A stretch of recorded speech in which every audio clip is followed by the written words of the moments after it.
тавре аз шуъбаи меъмории назди мақомоти иҷроии ҳокимияти давлатии шаҳри ҳисор ба мо иттилоъ доданд, то 9 сентябри соли 2021 баштаб ба ҷашни 30-солагии истиқлолияти давлатии ҷумҳурии Тоҷикистон дар шаҳри Ҳисор зиёда аз 800 иншооти ҷашнӣ мавриди истифода қарор мегирад.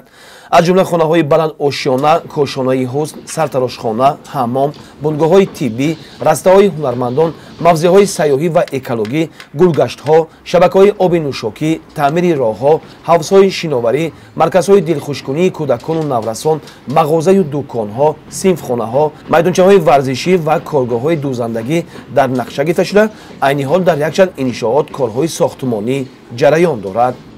ҷамъияти дорои масъулияташ маҳдуди Металл Инвестрой тасмим гирифтааст ки дар шаҳраки Ҳисор бинои баланд истиқоматии баланд бисёр ошёнаи бо марказҳои хизматрасонӣ дар ошёнаҳои якум ва дуюм сохтмонашро оғоз намудааст. ҳоло сохтмон дар ошёнаҳои панҷум ва шашум кор рафта истодааст.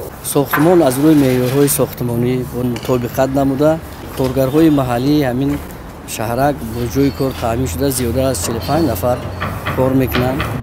маълумот дода шуд ки дар раванди корҳои бунёдкориву созандагӣ давомисол дар ҳудуди шаҳр якчанд бинои нави муассисаҳои таълимӣ, хонаҳои баландошёна, дӯконҳои хизмативу маишӣ сохта ба истифода дода шуданд ки ба симои шаҳр ҳусни дигар илова карда садҳо нафар сокинон бо ҷои кор таъмин гардиданд. ба нақша гирифтем ки барои истиқлолияти 30-солагӣ ягар ҳам бошад саҳми худро гузорем. бинои мо ба анҷом расида истодааст. насиб бошад дар рӯзҳои наздик ба истифода месупорем. корҳои гулгашткунӣ рафта истодааст. ҳозир як бинои дигармон дар ошонаи сеюм корҳои армиронӣ, деволҳо, стунҳо рафта истодааст. кӯшиш мекунем ки ба 30-солагии истиқлолият як гараз саҳми худро гузорем.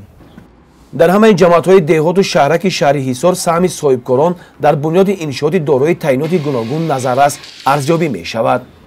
бахшида ба ҷашни 30-солагии истиқлолияти давлатии ҷумҳурии Тоҷикистон то имрӯза сохтмони 388 иншоот ба итмом расида ба истифода супорида шуд ки аз ҷумла иншоотҳои тандурустӣ, муассисаҳои таълимӣ, майдончаҳои варзишӣ, бунгоҳҳои тиббӣ, дӯконҳои хизматии маишӣ ғайраҳо мебошанд. тибқи нақшачорабинои шаҳри Ҳисор ки дар соли 2020 ба нақша гирифта шуда буд, пурра сохта ба истифода дода шуд. инҳо ҳам бошанд майдончаҳои варзишӣ, биноҳои баландошона, марказҳои савдо ва хизматрасонӣ ки имрӯз ҳамаи он фаъолият дорад. чандин нафар шаҳрвандон бо ҷои кори доимӣ таъмин гаштанд. сокинони шаҳри Ҳисор дар кӯшиши онанд ки ҷашни 30-солагии истиқлолияти давлатии ҷумҳурии Тоҷикистонро ки накам аз 9 моҳ боқӣ мондааст бо дастовардҳои назаррас истиқбол гиранд. гузориши Хуршед Ҳалимов, Соҳибнур Абдурасулов аз шаҳри Ҳисор барои барномаи иттилоотии Навид.